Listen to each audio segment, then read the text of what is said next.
Fallen Empires have become arguably the biggest threat in Stellaris 4.3. Once they awaken, nothing can stop them. Millions of fleet power, best components and ships in the game, level 10 admirals with destiny traits, but they have exploitable weaknesses, every single one of them. In this video I'm going to show you the exact ship designs, fleet tactics and strategies that let you defeat all Fallen Empire types with half their fleet power, including the Hive-Mind one, which requires a completely different approach. Quick report from High Command before we dive deeper. Most of you watching aren't officially enlisted yet. If this run gives you ideas for your own games, subscribe and join our navy.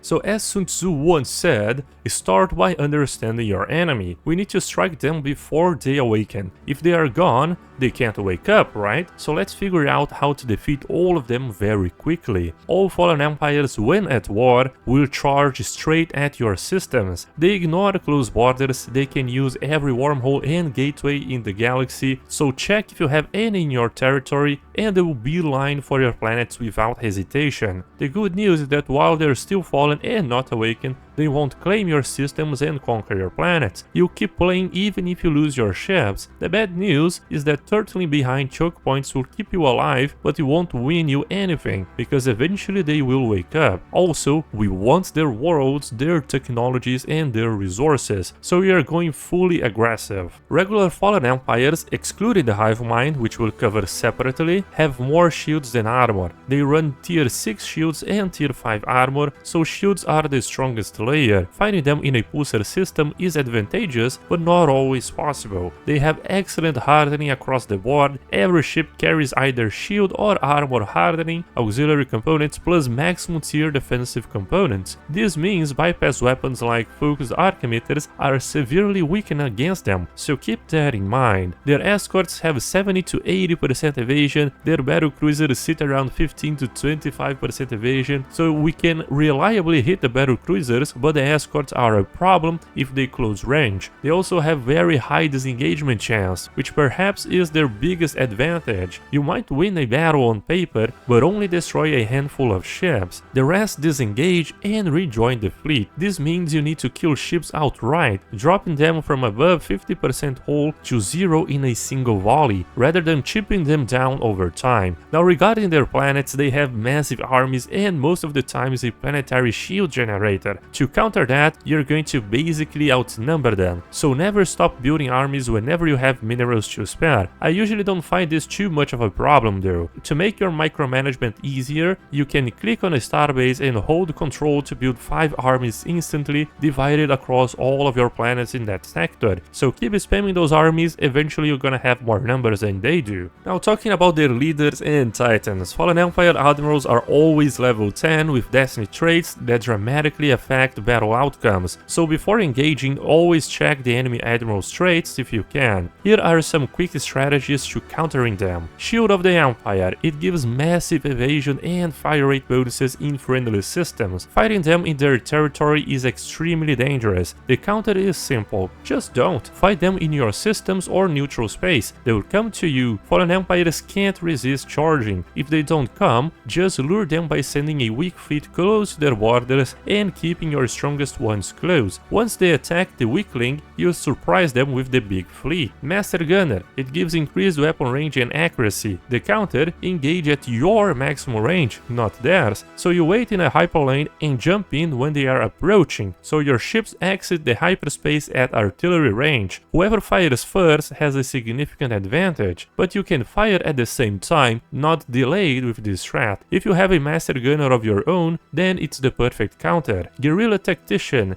it has better evasion and disengagement, so fight in a black hole system to reduce disengagement chance or in systems where you have built a communication jammer. This trait is annoying since their ships will disengage a lot more, but far less dangerous than Master Gunner or Shield of the Empire. The Resilient Commander, it makes their ships slightly tankier. This one doesn't change your strategy at all, they just get more hull, so keep the same approach. Regarding Titans, there is a 25% chance that a Fallen Empire Empire spawns with a Paradox Titan, 2 T-slots and a massive number of weapon slots. If they have one, the fight becomes significantly harder, so you scout out their fleets before committing. If there is no Titan, you are in a strong position. If there is one, you will need more fleet power or test your luck to see if your Neutron Launchers obliterate the Titans instantly. One way of doing that is the same strat we use versus Master Gunner.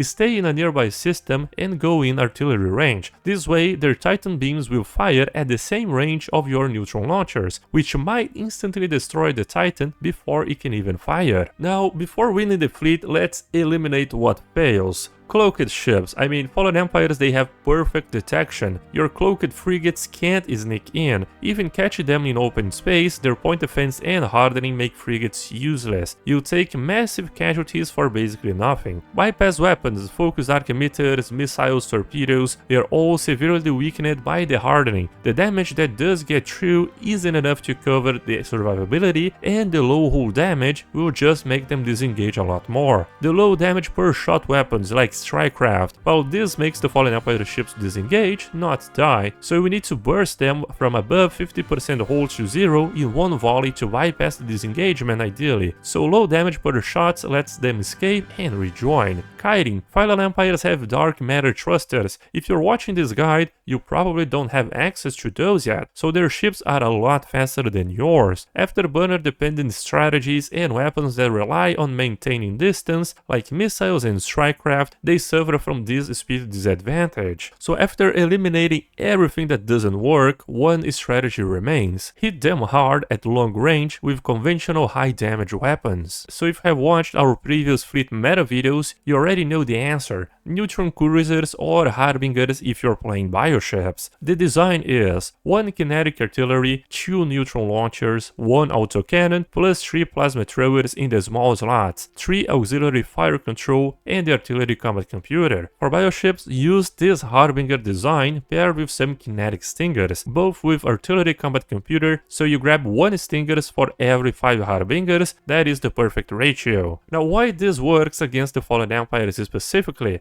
The Kinetic Artillery and Neutron Launchers do thousands of damage. That's enough to punch through their defense and destroy them before they can disengage. The small slot weapons, the autocannon and plasma, they will handle their escorts at close range. Autocannons strip the escort shields, while plasma melts their armor and hull. The 3 auxiliary fire control slots are critical though. You need every point of accuracy and tracking you can get. Fallen Empires have 70 to 80% evasion, and without fire control, your artillery weapons will miss most shots against them. If you have found the enigmatic fortress and have access to the enigmatic decoder, it's even better. You are nearly guaranteed to hit those escorts too. For defensive slots, adjust your shield to armor ratio based on which Fallen Empire you are fighting. Now moving on to some critical strategies here. The ship design is the foundation, but the real edge against the Fallen Empire comes from stacking specific bonuses that are available to every empire in the game. There are no build specific requirements like psionic components or civic related modifiers. Now talking about the damage perks, you have the Galactic Contender Ascension perk, which gives plus 33% damage against Fallen and Awakened empires. You have the Statecraft Tradition tree, which unlocks the the Fallen agenda, which gives plus 25% damage against Fallen empires upon launch. Combined, they give you plus 58% damage against Fallen empires. This alone can transform your fleet from trading evenly to winning decisively. Now talking about some traditions, the Subterfuge tradition, you only need 2 perks from this tree. Information Security gives plus 5 evasion for your ships, okay, and Operational Security gives plus 10 tracking, that one is massive. And with the Subterfuge bonuses, your Kinetic Artilleries and Neutron Launchers reach 115% hit ratio against all targets, reduced directly by enemy evasion. So against battle cruisers with 15 to 25% evasion, that's pretty much 90 to 100% hit chance, essentially guaranteed hits. Against escorts with 70% evasion, you're at 45%. It's still enough to land meaningful damage. Any admiral traits that boost tracking or accuracy push those numbers even higher. Good examples are the Master Gunner and the Artillerist. Now moving on to the Supremacy Tradition tree. This is a little bit counterintuitive, but I recommend you grab it and use the hit and run over no retreat. Some players recommend no retreat war doctrine, since Fallen Empires deal massive alpha strike damage, giving your ships no time to disengage anyway. But with the 4.3 durability buffs to hull and defensive components, ships are tankier than before. From personal testing, hit and run consistently produced better results. The logic is this: Fallen Empire ships already disengage constantly thanks to their maxed out hyperdrive bonuses and admiral skills. With hit and run, your ships disengage too. Both sides trade ships that survive and ships that die, but you can reinforce and they can't. In a prolonged war, attrition favors you every time. Now another quick note, never fight in their home systems. Their deep space citadels plus their fleets combined will overwhelm you, so you lure their fleets out, they'll charge at your systems, destroy the fleets in favorable territory, then move in to clear the citadels. Neutron Cruisers obliterate citadels with minimal or no losses once their fleet is gone. If they don't charge at you, just lure them. Send a weak fleet nearby and keep one station in the closest system. They will send their fleets to destroy the small one and you surprise attack with the larger fleet. Now this is a very good theory, but what in practice? Well, with a fleet at roughly half the Fallen Empire's fleet power and only level 4 admirals, severely underleveled for endgame, the Neutron Cruiser composition with Galactic Contender and Subterfuge bonuses secured consistent wins. No retreat resulted in massive losses on our side with minimal enemy losses. Ships were dying too fast to leverage the composition strength. Hit and run on the other hand, they produced far better outcomes. I also compared artillery versus line combat computers. Line only increased the hit ratio from 85% to 90%. That's a marginal difference. Artillery gives plus 20% weapons range, which is far more valuable for securing the first strike, so use artillery. Now moving to the Hive-Mind Fallen Empire, it is pretty much a different beast. The Hive-Mind Fallen Empire, they play completely by different rules. They have no titans or stingers, which is pretty much the artillery version of the bioships. They just have 3 splinter fleets with unique compositions. Their defenses are armor and hull only, so no shields. Their weaknesses look very clear on paper, but they have one ship that changes everything: the Ancient Maulers. They are not Elder Maulers, they are a stronger Fallen Empire variant with literally double the weapons. By the time their Maulers swarm close range on your ships, you are already dead. I tested multiple compositions: destroyers, cruisers, carrier battleships, titans. Nothing could beat them head on at even equal fleet power, so we don't fight fair. We exploit the fact that the Hive-Mind operates as 3 separate splinters, and they usually send fleets one at a time. Talking about the control splinter, it is the easiest one of the 3,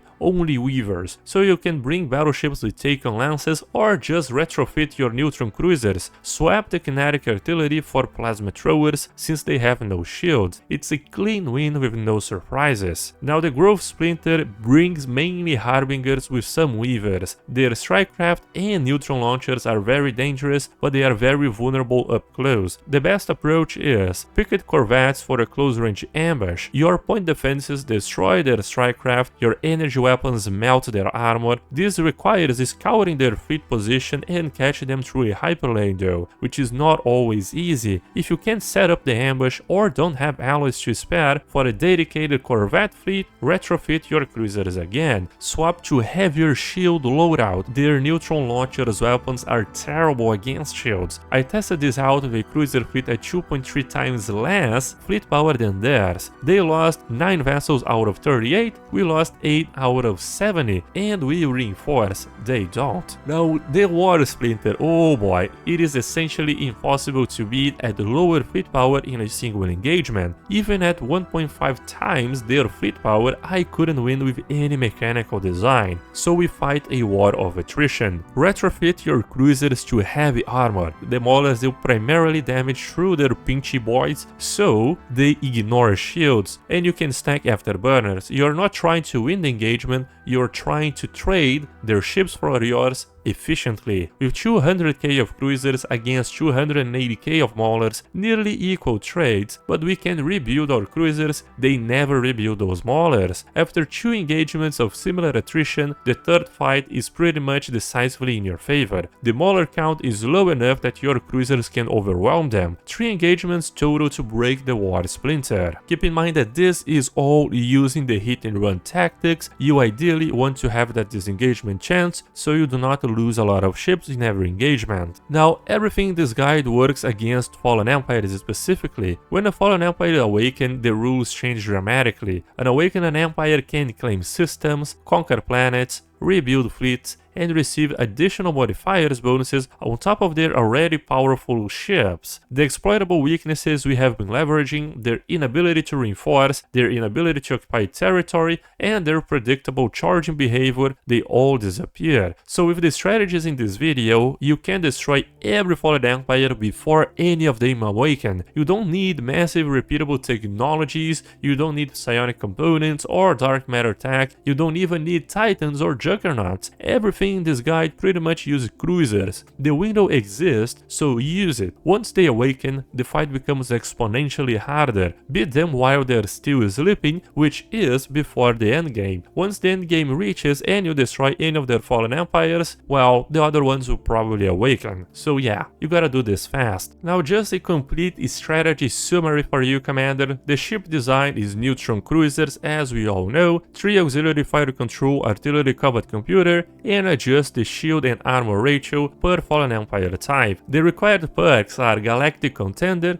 Statecraft Tradition with the Oppose the Fallen agenda, Subterfuge Tradition for +10 tracking, and the Hit and Run War Doctrine. The engagement rules: never fight in their home systems, lure their fleets out, and hyperlane ambush against Master Gun Admirals, fight outside their territory against Shield of the Empire Admirals. The Hive-Mind: they have 3 splinters and 3 strategies. The Control Node: easy, just use Plasma. The Grove Splinter: picket corvettes or retrofitted cruisers with shields. The War Splinter: you pick up armor instead of shields and win the attrition over 2 and 3 engagements. The timing of them all: well, defeat them before any awaken. The window is there before the endgame, so take advantage of that. The Venatorian Empire has begun. Every Saturday a new episode is released and channel members have exclusive powers. If you are a Grand Admiral and above, you can command your own fleets and order them across our roleplay. Warlords can also submit their own saves and I'll review and improve them, whatever save you want. So if you have been watching this channel and want to be a greater part of what we are building, join the High Command. So that's how you defeat every Fallen Empire in Stellaris 4.3, Commander. Regular and Hive-Mind, with nothing but cruisers and the right perks. No Titan required, no repeatable technology stacking, no psionic components, just smart ship design, engagement tactics, and the understanding that they can't reinforce and you can. If this guide helped you out, leave a like, because it also helps me out a lot. And as always, Commanders, I'll see you guys next time.